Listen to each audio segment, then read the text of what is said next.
नमस्कार विद्यार्थी मित्रांनो, प्रगती क्लासेसचे विद्यार्थी, गुरुप्रसाद क्लासेसचे विद्यार्थी, सर्व पालक वर्ग, सर्वांना माझा नमस्कार। आज आपण मराठीचा पहिली कविता, मराठीचा पहिला जो पाठ आहे ज्याचं नाव आहे भारत देश महान, हे माधव विचारे यांचं देशभक्तीपर गीत आहे।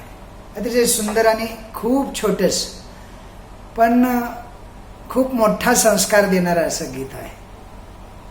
हे गीत जे आहे ते प्रसिद्ध कवी असणारे, प्रसिद्ध लेखक असणारे असे माधव विचारे यांनी लिहिलेलं हे गीत आपल्याला विश्वशांतीचा आणि समानतेची मूल्य, म्हणजे आपल्या समाजामध्ये समानतेची मूल्य जपण्याचा संदेश देणारं हे गीत आहे आणि संपूर्ण विश्वाला आपलं कुटुंब मानून विश्वशांतीचा संदेश देणारं हे गीत आहे।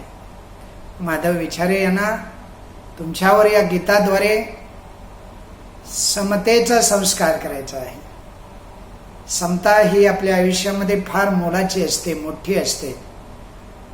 समतेनं आणि एकोप्यानं जे होतं ते असं एकट्यानं होणार नाही आणि देशाचं जर काम असेल तर ते देशाचं काम सर्वांनी एकत्र येऊन केलं पाहिजे। अशा पद्धतीचं हे देशभक्तीपर असं गीत आहे। माधव विचारे यांच्या विविध विषयावरील काव्यरचना अतिशय प्रसिद्ध आहे। वेगवेगळ्या विषयावरती त्यांनी लेखन केलेलं आहे। देशभक्तीनं ओत पोत भरलेलं त्यांचं साहित्य आपल्याला पाहायला मिळतं। त्यांची प्रत्येक रचना, तुम्ही जर माधव विचारेंचं एक एक गीत पाहिलं, तुम्ही जर माधव विचारेंची एक एक रचना पाहिली तर ती रचना देशभक्तीनं ओत पोत भरलेली तुम्हाला दिसेल। अशा पद्धतीनं देशभक्तीचा हा संस्कार या तरुण पिढीला मिळावा, या तरुण पिढीवरती करावा, हा संस्कार व्हावा अशी उदात्त इच्छा, उदात्त हेतू ठेवून हे छोटंसं जे गीत आहे ते छोटंसं गीत तुम्हाला तुमच्या पुस्तकामध्ये पेज नंबर 1 वरती पहिलीच कविता, पहिलंच गीत आहे भारत देश महान। आता तुमच्याकडे पुस्तकं कदाचित नसतील, आहे की नाही, पण शिकवण्याच्या अगोदर मी एखादा कुठून तरी फोटो काढून, माझ्याकडे पुस्तक नाही, ती दुकानात मिळत नाहीत कारण शाळेमध्ये ती देतात ना, आणि त्यामुळे शाळेमध्ये देत असल्यामुळं ती दुकानदार ठेवत नाहीत। बऱ्याच दुकानामध्ये विचारलं तरी ते म्हणतात आजकाल आम्ही ही खालची 8वीच्या खालची पुस्तकं ठेवत नाही, त्यामुळे तुम्हालाही ती कदाचित मिळाली नसतील। शेजापाजारी जर एखादा 8वीचा मुलगा असेल तर तुम्हाला तात्पुरती मिळू शकतात, शाळेतली अजून जमा केली नसते, ती शाळेत जमा करायची असतात, त्यामुळे मुलंही देत नाहीत एकमेकाला, पण तात्पुरती तुम्ही घेऊ शकता किंवा मग मी पाठवतो ते लिहून काढायचं गीत आणि समोर ठेवायचं, समजलं? किंवा आपल्या माझ्याकडे तरी आता मी मोबाईलवरच शिकवणार आहे। मोबाईलमध्ये PDF फाईल असते, शासनाने बरेचसे लिंक आहे, पुस्तकं आहेत त्यावरती। आता आपण या गीतापुरतं बोलूया, आहे की नाही? लेखकाची ओळख झाल्यानंतर या गीतामधून लेखकाला कोणता संस्कार करायचा, हे गीत आपल्या समोर ठेवण्याचं काय कारण आहे ते कारण आपल्याला पाहायचं आहे। या गीतामध्ये माधव विचारे यांना काय सांगायचं आहे, त्यांना मुलांच्यावरती कोणता संस्कार करायचा आहे हे आपल्याला पाहिलं पाहिजे। म्हणजे या गीताचा आशय जो आहे, ज्याला भावार्थ असं म्हणतात, तो आपल्याला माहीत पाहिजे, आहे की नाही? आपल्या भारताला लाभलेल्या हिमालयाच्या शिखराने सुशोभित असलेल्या गंगा यमुनेच्या सुपीकतेचं वरदान लाभलेल्या या देशामध्ये, हा देश असा इतर देशांसारखा नाही आहे। हा देश संस्कृती प्रधान देश आहे, हा देश परंपरेचा देश आहे, हा देश साधू संतांचा देश आहे आणि हा देश हिमालयाची शिखरं असणारा, शिरावरती हिमालयाची शिखरं डोलत असणारा आणि गंगा जमुना सरस्वती ब्रह्मपुत्रेच्या या पावन अशा प्रवाहामुळे सुपीक झालेला हा प्रदेश आहे, हा भारत देश आहे आणि म्हणून हा भारत देश महान आहे। कवी आपल्या देशाला स्वतःचा देश आहे म्हणून महान म्हणतात असं नाही, तो फक्त माझा देश आहे म्हणून महान नाही आहे, त्याची काही कारणं आपल्याला या कवितेमधून, या गीतामधून पाहिजे। हिमालयाच्या शिखराने सुशोभित असलेला हा देश आहे। आपल्या भारताच्या उत्तरेला हिमालय आणि हिंदकुश पर्वताच्या रांगा आहेत. त्या हिमालयाच्या रांगा पाहिल्या ना तर अभेद्य अशी भिंत भारताच्या उत्तरेला आपल्याला पाहायला मिळते आणि या हिमालयाच्या शिखराने सुशोभित झालेला हा देश आपल्याला भारत देश, भारतखंड किंवा भारतीय उपखंड ज्याला म्हणतात, हा भारत देश आपल्याला पाहायला मिळतो. आणि म्हणून माझा भारत देश महान आहे असं माधव विचारे म्हणतात. गंगा जमुना सरस्वतींचा संगम या भारतामध्ये आपल्याला पाहायला मिळतो. गंगा जमुना सरस्वतीच्या सुपीकतेचं वरदान या भारताला लाभलेलं आपल्याला दिसतं. हे फक्त भारतामध्ये दिसतं. एवढ्या पवित्र पावन अशा नद्या दुतडी भरून बारमाही वाहतात आणि सुजलाम सुफलाम भारत करण्यासाठी अहोरात्र प्रयत्न करत असतात. अशा या नद्यांचं वरदान लाभलेला हा देश आहे. म्हणून माझा देश महान आहे. फक्त माझा आहे म्हणून महान नाही. माझ्या देशामध्ये हिमालयाची शिखरे आहेत. माझ्या देशामध्ये गंगा जमुना सरस्वती ब्रह्मपुत्रा या यमुना नद्या आहेत आणि या नद्यांचं लाभलेलं हे वरदान आहे, सुपीकतेचं हे वरदान आहे समजलं. आणि म्हणून माझा भारत देश महान आहे.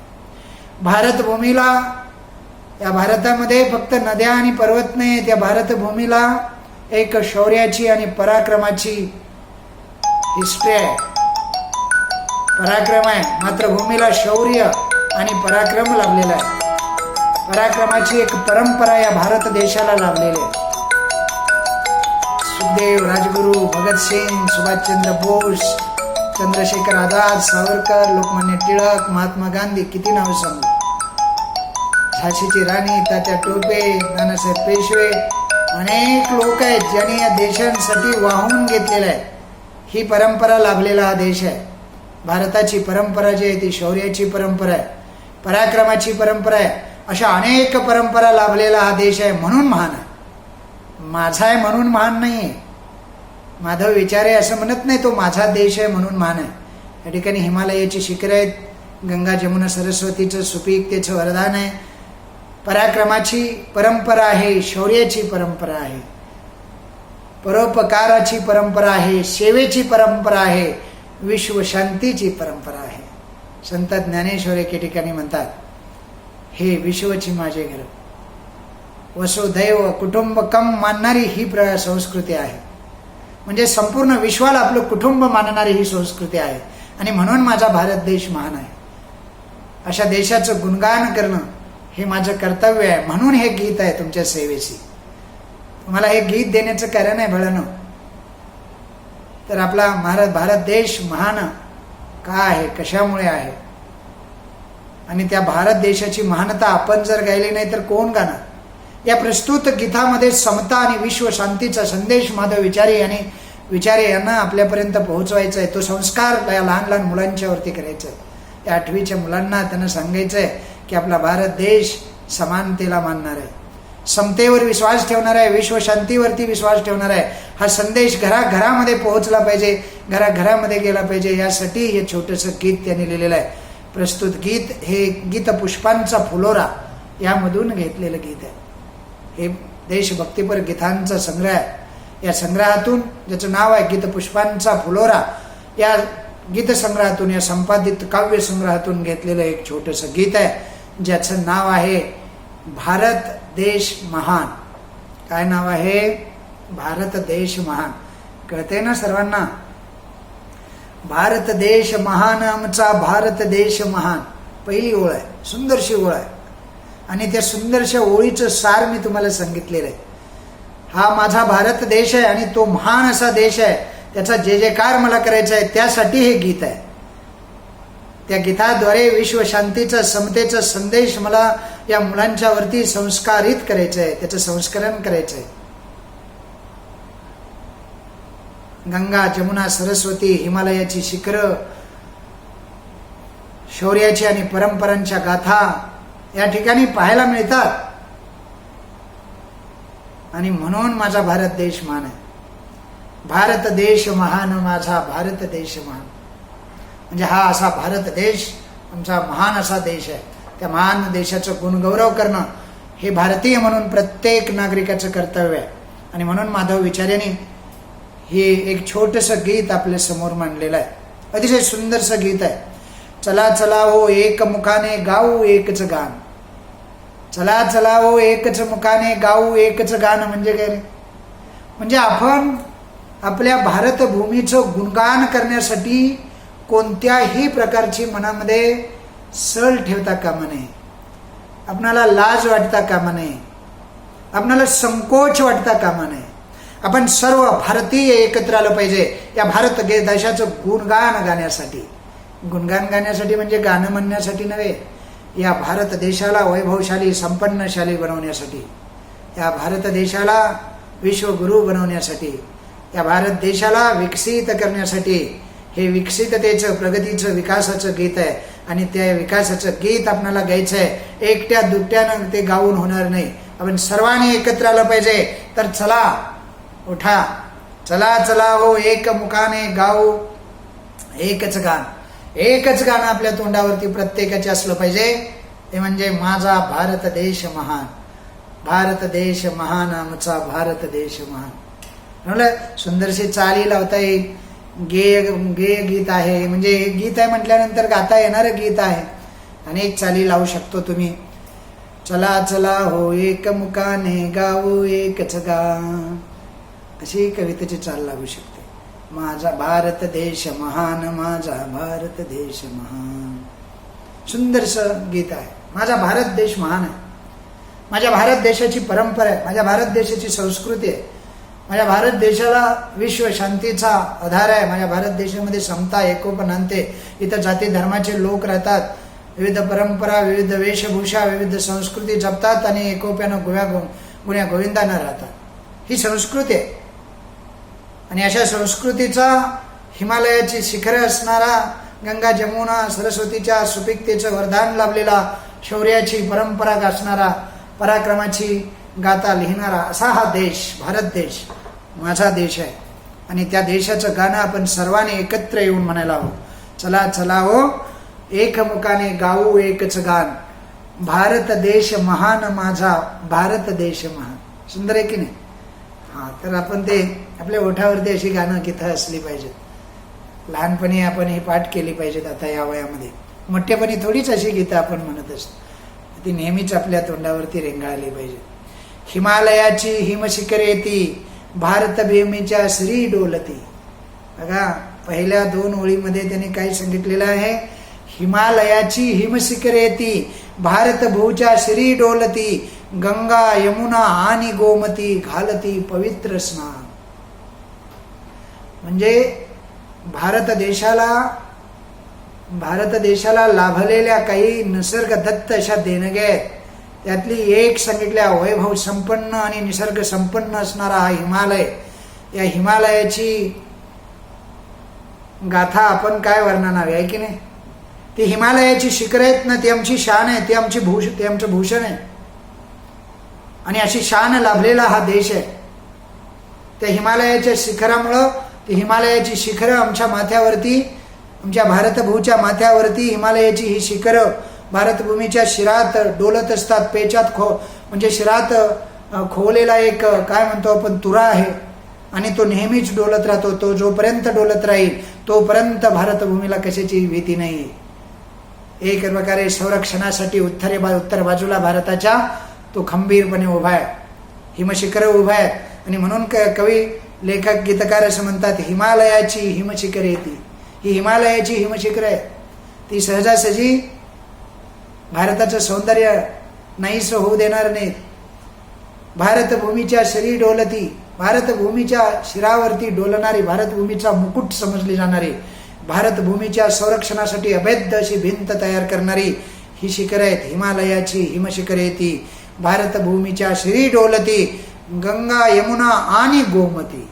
गंगा नदीसारखी पवित्र नदी, यमुना नदीसारखी पवित्र नदी, गोमती नदी, कितीतरी नद्या बारमाही वाहणाऱ्या आणि लोकांचं जीवन सुजलाम सुफलाम करणाऱ्या, या देशाचं खरं वैभव समजल्या जाणाऱ्या आणि खऱ्या अर्थानं आपल्या देशाची अहोरात्र सेवा करणाऱ्या या नद्या या भारतभूमीमध्ये गंगा यमुना आणि गोमती घालती पवित्र स्नान. हे पवित्र स्नान म्हणजे ते काही आंघोळ घालतात असं नव्हे. भारत देशाला ते आंघोळ घालतात किंवा लोकांना आंघोळ घालतातच नव्हे. हे पवित्र स्नान आहे, ते त्यांच्या पाण्यानं आणि त्यांच्या सुपीकतेनं पावन झालेलं हे स्नान आहे. म्हणजे त्यांची सुपीकता जी आहे, त्यांचं जीवन जे आहे, पाणी जे आहे, त्या पाण्याच्या स्वरूपात लाभलेलं हे भारताला वरदान आहे. आणि हे जे वरदान आहे, त्या वरदानाच्या जीवावरती आपण सुपीक अशी जमीन पिकवतो आणि त्यात मोती पिकवतो आणि त्यातून सर्व जगाचा उदरनिर्वाह करतो. अशी क्षमता असणाऱ्या या गंगा, यमुना, गोमती या नद्या आहेत आणि त्या संपूर्ण भारताला स्नान घालतात.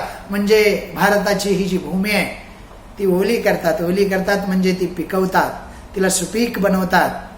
समजतात? स्नान घालणं म्हणजे याचा अर्थ असा शब्दशः नाही घ्यायचा. स्नान घालणे म्हणजे आंघोळ घालणं असा.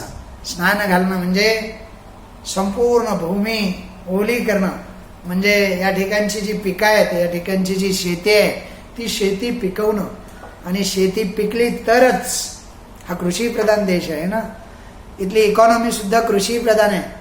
आणि अशा देशामध्ये या नद्यांचं स्थान जे आहे ते मोलाचं आहे, महत्वाचं आहे. आणि म्हणून गीतकार असं म्हणतात, माधव विचारी असं म्हणतात, गंगा, यमुना आणि गोमती घालती पवित्र स्नान.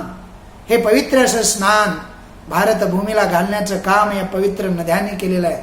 आणि तो प्रदेश, ज्या प्रदेशातून गंगा, यमुना, गोमती नद्या वाहतात, तो पावन केलेला आहे, पवित्र केलेला आहे. त्यांनी स्नान घातलेलं आहे की नाही. गंगेचं स्नान म्हणजे कळतं की नाही. गंगेचं स्नान म्हणजे मुक्ती म्हणा किंवा म्हणजे वैभव म्हणा किंवा आनंद म्हणा, प्रसन्नता म्हणा, सर्व सुख म्हणा की नाही. गंगेच्या स्नाना एवढं पवित्र या हिंदू संस्कृतीमध्ये काय असू शकतं. असं हे पवित्र स्नान या भारतभूमीला घालणाऱ्या या नद्यात, आपणाला नव्हे, भारतभूमीला घालणाऱ्या या नद्यात. नाहीतर तुम्ही म्हणाल बरं झालं, स्नान घरात करायची काही गरज नाही. ओके, असो, विनोदाचा भाग सोडून द्या. या 2 ओळी बघा. हिमालयाची हिमशिखर येते. मोबाईलवरती डिजिटल फाईल्स दिलेले आहेत, PDF, ते उघडायचे आणि त्यात बघायचं किंवा ते लिहून घ्यायचं. हिमालयाची हिमशिखर येते, भारतभूमीच्या शिरी म्हणजे शिरावरती, डोक्यावरती डोलती, गंगा, यमुना आणि गोमती घालती पवित्र स्नान. अशा पद्धतीनं भारतभूमीला हे भिजवणारी जमीन, पिकवणारी जमीन, सुपीक करणारी अशी गंगा, यमुना, गोमती नदी, या नद्या त्यांनी भारतभूमीला पवित्र केलेला आहे. पुढच्या ओळी आहेत बघा. इतिहास नवा हा बलिदानाचा. इथं बलिदानाला काही कमी नाही. रोज नव्याने इतिहास लिहिला जातो बलिदानांचा. रोज शहीदांची संख्या वाढत जाते. भारतभूमीसाठी लढणारे, भारतभूमीसाठी जीव देणारे, मी सांगले ना, सुखदेव, भगतसिंग, राजगुरू, सुभाषचंद्र बोस, चंद्रशेखर आझाद, नाना पाटील, किती सांगू नाव तुम्हाला, महात्मा गांधी, लोकमान्य टिळक, भयंकर नाव आहेत आहे की नाही, बाबासाहेब आंबेडकर, ही सारी रत्न आहेत आपल्या भारतभूमीमध्ये जन्माला आलेली आणि समाजाच्यासाठी जीवन समर्पित करणारी, संपूर्ण जीवन समाजासाठी बलिदान करणारी, जीवाचं बलिदान करणारी, प्राणांची आहुती देणारी अशी हे लोक आहेत. असे घराघरात हे लोक तयार झालेले आहेत. भारतभूमीसाठी कोणती गोष्ट काही करायला तयार असणारे, ते नवा इतिहास घडवायला. बलिदानाचा हा इतिहास आहे. इतिहास नवा हा बलिदानाचा, शौर्याचा आणि पराक्रमाचा. या ठिकाणी तुम्हाला शौर्य आणि पराक्रम पाहायला मिळेल, या ठिकाणी बलिदान पाहायला मिळेल. समजलं? या ठिकाणी तुम्हाला झाशीची राणी पाहायला मिळेल, तात्या टोपे पाहायला मिळतील, नानासाहेब पेशवे पाहायला मिळेल, छत्रपती शिवाजी महाराज पाहायला मिळतील, संभाजी महाराज पाहायला मिळतील, तारा राणी पाहायला मिळेल, आहे की नाही. काय सांगावं, या भारतभूमीच्या या पवित्र अशा भूमीमध्ये, या भारतभूमीचा इतिहास जो आहे तो पवित्र असा इतिहास आहे. आणि या पवित्र भूमीमध्ये शौर्याची गाथा आहे, बलिदानाची गाथा आहे, समतेचा संदेश आहे, तसा विश्वशांतीचाही संदेश आहे. म्हणजे भारतानं नेहमीच समानता जी आहे ती अंगीकारलेली आहे. त्या भारतभूमीमध्ये अनेक जाती धर्माचे लोक राहत आहेत आणि या जाती धर्माचे लोक या ठिकाणी एकत्र गुण्या गोविंदानं राहत आहेत. अशी ही जी समानता आहे ती सर्व जगापुढील मिशाल आहे. चांगलं, सर्व जगापुढचं हे उदाहरण आहे. अशा पद्धतीच्या खंडप्राय आणि विशाल अशा देशामध्ये एवढ्या जाती धर्माचे लोक एकत्र राहणं हे आपण सांगतो आणि आपण ऐकतो तेवढी सोपी गोष्ट नाही. आणि ती भारतभूमीमध्ये घडते. अशी ही गाथा असणारी, समतेचा आणि विश्व शांतीचा संदेश देणारी असे हे भारतभूमी आहे. प्रत्येकाच्या मनामध्ये या भारतभूमीबद्दलचा स्वाभिमान आहे. जागवी राष्ट्राभिमान किंवा राष्ट्र स्वाभिमान, राष्ट्राभिमान म्हणजे राष्ट्राचा अभिमान प्रत्येकाच्या मनामनामध्ये जागवणारी ही शौर्याची, पराक्रमाची, समतेची, विश्वशांतीची गाथा या भारतामध्ये लिहिली जाते. आणि म्हणून माझा भारत देश महान आहे. असाच नाही माझा भारत देश महान, या भारत देशाला महान करणारे अनेक अनेक गोष्टी या भारत देशामध्ये आहेत. शौर्य आहे, पराक्रम आहे, विश्वशांती आहे, समता आहे, हिमालयाची शिखर आहे, गंगा, जमुना, गोमती यासारख्या नद्या आहेत. किती नद्या आहेत, सरस्वती, ब्रह्मपुत्रा, हजारो नद्या आहेत. आणि त्या सर्व नद्यांनी या भारतभूमीला स्नान घातलेलं आहे, सुपीक केलेलं आहे आणि त्यामध्ये कृषी प्रधान बनवलेलं आहे. असा हा भारत देश आहे. त्या देशामधली जी जनता आहे ती राष्ट्राभिमानानं प्रेरित झालेली आहे, भरलेले आहे, राष्ट्राभिमान ओत पोत भरलेले आहे. आणि म्हणून माझा भारत देश महान आहे. या भारत देशाचं गुणगान गायलं पाहिजे. आणि म्हणून कवी पहिल्या ओळीत म्हणतात, चला चला हो एकमेकाने गाऊ एकच गान, भारत देश महान आमचा भारत देश महान. चला चला हो एकमुखाने गाऊ एकच गान, भारत देश महान आमचा भारत देश महान, असं म्हणायचं. ओके, येईल ना तुम्हाला. हिमालयाची हिमशिखरे ती भारतभूमीच्या शिरी डोलती, हिमालयाची हिमशिखरे ती भारतभूमीच्या शिरी डोल, गंगा, यमुना आणि गोमती घालती पवित्र स्नान. चला चला हो एकमुखाने गाऊ एकच गान, भारत देश महान आमचा भारत देश महान. अशी ही भारतभूमी आहे. इतिहास नवा बलिदानाचा, अजून काय रे, शौर्याचा आणि पराक्रमाचा, समतेचा आणि विश्वशांतीचा, जागवी राष्ट्राभिमान. प्रत्येकाच्या मनामध्ये राष्ट्राभिमान जागवण्यासाठी ही शौर्याची, पराक्रमाची, समतेची, विश्वशांतीची ही परंपरा या भारतामध्ये रपली जाते. आणि म्हणून हा भारत देश महान आहे. माझा आहे म्हणून नव्हे, या भारत देशाची महान परंपरा आहे म्हणून. तर शेवटच्या 2 ओळी बघा, शौर्याने ते वीरची लढले, रणांगणी ते पावन झाले, भारतभूमीचे स्वप्न रंगले, चढवून उंच निशान. अशा पद्धतीनं माझ्या भारतभूमीला पारतंत्र्याच्या बेडीतून, गुलामगिरीच्या या बेडीतून मुक्त करण्यासाठी शौर्याने जे वीर लढले ते वीर रणांगणी पावन झाले, म्हणजे मृत्युमुखी पडले. हजारो लोकांनी प्राणांचं बलिदान दिलं, तेव्हा माझी भारतभूमी ही मुक्त झाली इंग्रजांच्या किंवा पारतंत्र्यांच्या या बेडीतून, गुलामगिरीतून. आणि शौर्याने लढणारे हे वीर त्यासाठी रणांगणी पावन झाले, त्यांनी जीवाची आहुती दिली. अशा हजारो वीर शहीद लोक जे आहेत, ज्यांनी भारतभूमीच्या स्वातंत्र्याचं स्वप्न पाहिलं आणि शेवटी त्यांनी आपला तिरंगा, निशाण म्हणजे आपला झेंडा वरती चढवला, लाल किल्ल्यावरती तो तिरंगा चढवला. ते जे निशाण आहे आपलं